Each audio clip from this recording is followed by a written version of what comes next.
Now, no more of this. Let's just quickly talk about Arsenal. I mean, Toby, last night, I know it wasn't a good night for you. You didn't have a good night because if you really had the stats, maybe we'll start with the stats, right? We'll look at the stats, and Toby, that's what you're going to react to, because if you take a look at what's happening to Arsenal right now, it tells you a whole lot that there's a point a coach gets to. You know, when you're now very big, you've built an empire and all that, everyone tells you, just walk away because you may not be sacked. And this is the stats that came from that Trini Bashan. Arsenal's worst away Premier League since 1999, also 4 defeats in a row. That was when they were managed by Stuart Hastings. So it happens that Arsene Wenger has never, ever, lost 4 games in a row away from home. Now, Toby, you're looking at me. Most stats are coming. They considered 3 goals in 4 consecutive away games for the first time since September 1929. That's really bad. Then in the past 8 Premier League games, only Sunderland, 6, have lost more games than Arsenal. Arsenal have lost 5 games in their last 8 Premier League games. Not good. 4 in a row. Now, look at Arsene Wenger. He has suffered 4 consecutive away Premier League defeats for the first time as Arsenal manager, and lost for the first time against Crystal Palace in 12 top-flight matches. When you're looking at the statistics, when do you say, okay, enough is enough, I need to walk away? When? Well, I was smiling when you were talking. Actually, yesterday was one of my best match. I was very happy. Contrary to what Cecilia feels. Yeah, myself and Charles Ogundi are in my office. Your happiness?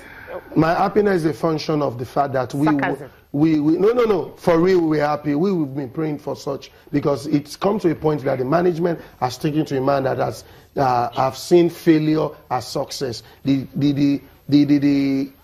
coach also believes he has everything. So whether you labor, I've come on this program, said a lot of things about Wenger should go, Wenger should go. A lot of people have saying I'm not being patriotic. I'd rather stay and not make myself unhappy.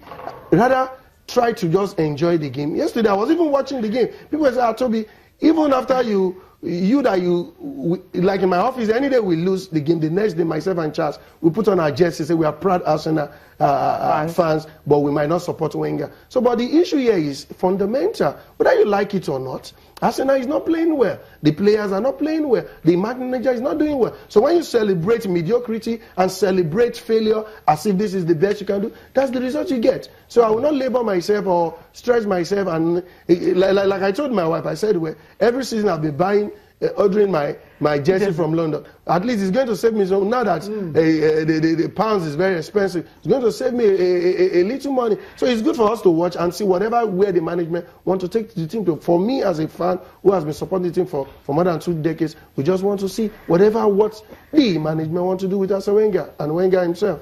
Okay. Interesting. Well, I think Sam Allardyce has been saying that they actually knew how to beat Arsenal. Definitely, he has the key. He's done it. He's done it at Sunderland. He's done it at Bolton. He's been doing a fantastic game. Don't take anything away from Crystal Palace. We saw them against Chelsea. A lot of people just say maybe it was just one of those things, but they came back. They dominated the game. They mastered the midfield. You see the goal they scored. It was a one-on-one style of Arsenal or Barca style of goal. They initiated the attack from the midfield. They take it to the wing there. They brought it back there, and it was an excellent by 5 passes, and they scored the game. It was a game for you to enjoy.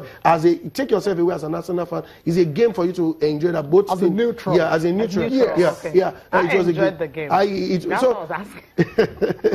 Okay, you know, maybe we'll take a quote coming from Sam Allardyce, because he says that tactically his players actually were aware of how to beat Arsenal, and they went ahead to do that. So the first thing was to defend and frustrate them, and after that, you keep them playing sideways. Then use the space behind the fullbacks. Arsenal have been weak defensively. They leave the centre backs exposed. And this is a coach. This is a coach who understands what is techniques and tactics. Trying to exploit the weakness of the team. And that is what he did. So now you are now look at a coach who doesn't even understand how to block this. No, football has gone, like I said several times, has gone beyond typewriter football. It's technical and technical. So when you get to a stage, Wenger is still on.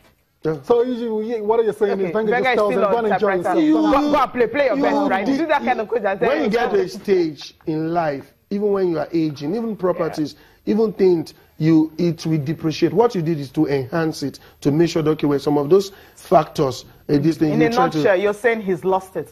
I've said it several times. Are you trying to just make it repeat himself every time? I've said it. Okay, Arsene Wenger's but it's fun. It's fun. His reaction to the game is kind of fun for you, right? His reaction to the game was, he says they lost many duels and they paid for that. So there's no obvious reason why they lost that. He doesn't know why, but Sam Allardyce actually knew what the players wanted. He said, we prepared very well. It's difficult to explain just after the game. Yeah. I understand that fans are disappointed. Of course, it's very worrying and disappointing the way we lost the game.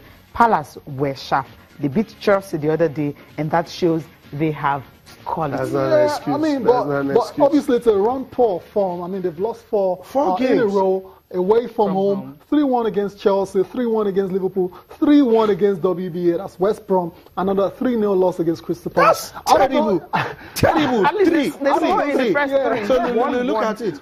Out of those games, which of the games would you say, okay, Arsenal actually played well and they were a bit unlucky? There was none. There was none. Okay. They were outplayed. Okay. You saw tactically, you saw what Allardyce did. They were outplayed totally. So it's good for the team. Let the management keep seeing. This is what they want to celebrate. We'll let the coach keep enjoying this. Okay. Let them celebrate it. Okay, yeah, let's get on with the show now. Enough about us now. We need to go on a break. When we come back, we'll talk about the UEFA Champions League. I'll look at the papers as well. Welcome back.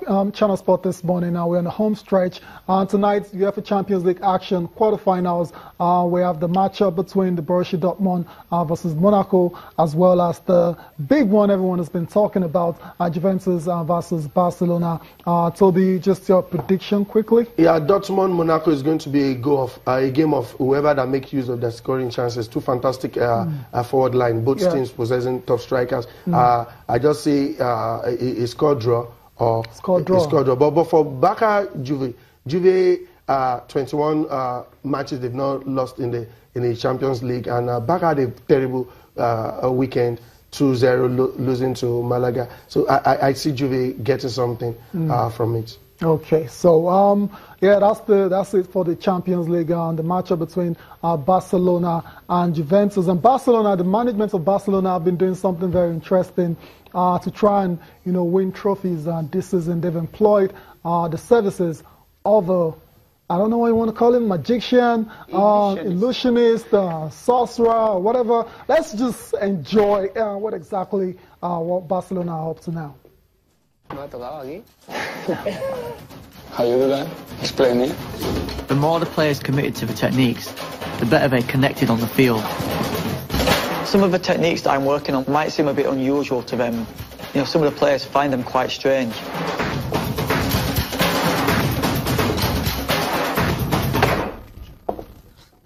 Just to try if it works. Okay. That's enough. Have me a nail.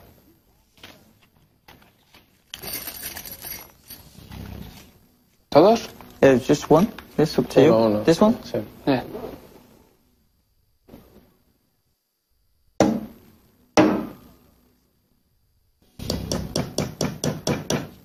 Me voy a matar, ya verás que me voy a reventar el dedo. Take out the nail. Look at the nail. Is it sharp? Is it sharp? Yeah? Sí. Is it solid at the top? And it will be impossible for you to break it, right? Try as hard as you can. No. No. It's not possible, right? No, mira, es reventado. Yo digo, así voy a romper yo, pero... Watch.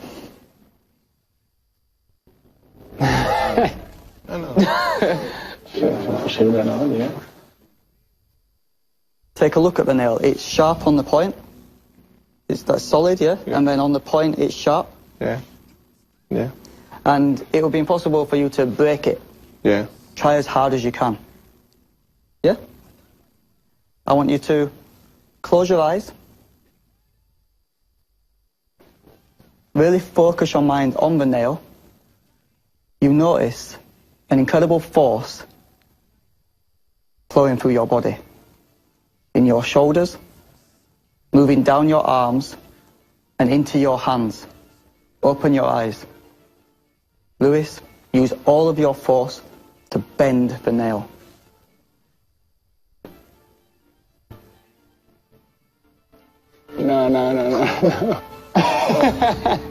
How you do that? How is possible? Yes. Okay.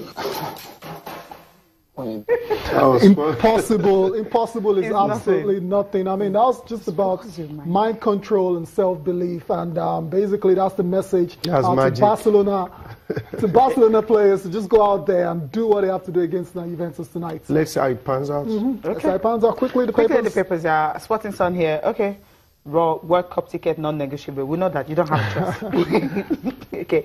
Complete Sports, it will be dropped to Arsenal's reserves. Yeah. Not good for him. And but are you worried about that? It will be demoted. It's also in Sporting Life also. It's just unfortunate that he's dropped from and Wenger has taken him to the reserve team. So, but I don't think he's not getting reserves, so you should bring him back. Okay, this Sporting Life, quickly before we just get off the studio. Ode not good enough for Eagles. That's according to Sporting Life, and there's been attributed to Gernot Rohr, the Super Eagles technical advisor. He said the young man is good, but he needs to build him from the Chan team. That's what he just said. Say he has a fantastic strike force in the front, so he's not better than any one of them. Okay, so his time will come, obviously. Yeah, definitely. His time will come. But thank you so much, Toby, for coming on the program. Always a pleasure to be here. Thank you, Toby. Thank you for watching. I'm Cecilia Omogbe. Enjoy the rest of your day. I'm Tayo Salah.